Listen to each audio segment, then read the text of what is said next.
Controlled irrigation. Hindi kailangan ng palay ang tuloy-tuloy na maraming tubig sa pinitak. Mas mainam kung magkakaroon ng hangin ang lupa at mga ugat ng palay sa panahon ng pagsusui at ilang mga yugto sa paglaki nito. Mahalagang masubaybayan ang dami ng tubig sa pinitak sa panahon ng paglaki ng palay. Ito ang tinatawag na controlled irrigation. Upang maisagawa ito, kakailanganin nating maglagay ng observation well sa pinitak. Makatutulong ito upang maobserbahan ang lagay ng tubig sa bukirin at malaman kung kailan nararapat magpatubig na muli. Upang magkaroon ng observation well, kakailanganin natin ang mga sumusunod na materyales: kawayan o plastic na tubo, pangmarka, ruler, electric drill. Kung walang electric drill, maaari namang gumamit ng hand drill o ordinaryong barena, o kaya naman ay pinainit na matulis na bakal. Kumuha ng kawayan o plastic na tubo na may habang 25 cm at may bilog na 12 cm. Kung kawayan ang gagamitin, siguraduhin na walang buko sa loob ng parte na puputulin.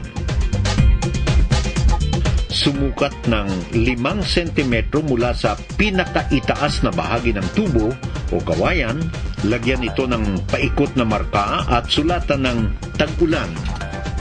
Mula sa markang ito, muling sumukat ng 5 cm pababa at lagyan ito ng markang tag-araw. Lagyan ng mga butas ang buong tubo o kawayan na may pagitang 3 cm sa pahaba o patayong direksyon at 5 cm naman ang pagitan sa pabilog na direksyon.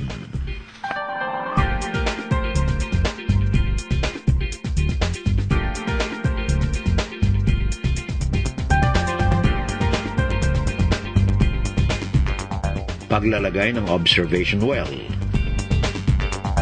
Pumili ng kinatawang bahagi ng pinitak na mapaglalagyan ng observation well.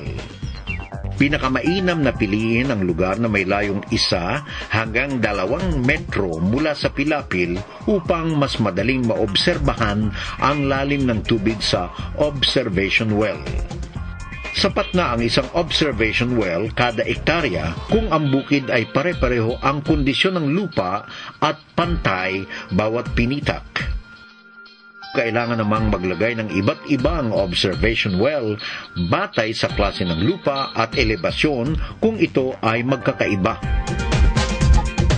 Sa napiling lugar, hawakan at itulak ng diretso pailalim sa lupa ang tubo o kawayan at saka ito hugutin kasama ang putik sa loob. Tanggalin ang putik mula sa loob ng kawayan o tubo. Muling ibaon ang kawayan o tubo kung saan una itong inilagay at muling gawin ang proseso hanggang ang markang tag-ulan o tag-araw ay pumantay sa ibabaw ng lupa. Siguraduhin na maayos ang pagkakalubog ng tubo o kawayan at tiyakin na pantay ang marka sa ibabaw ng lupa ayon sa panahon ng pagtatanim. Simula ng pagpapatubig gamit ang observation well 1 buwan matapos ang pagtatanim o paglilipat-tanim. Siguraduhin na maisagawa ang tamang paraan upang maiwasan ang damo sa pinitak at masiguro na malusog na ang mga palay. Sa panahon ng tag-ulan, magpatubig hanggang pumantay ang tubig sa ibabaw ng tubo. Kung tag-araw naman, magpatubig hanggang umabot ang tubig sa guhit na may markang tag-ulan.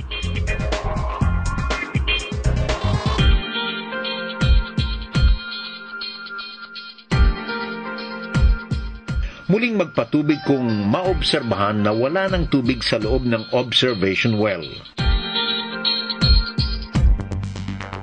Subalit sa panahon ng paglilihi at pamumulaklak ng palay at kung nagpapataba ng lupa, siguraduhin na may tubig ang pinitak ng mga 5 hanggang 7 sentimetro.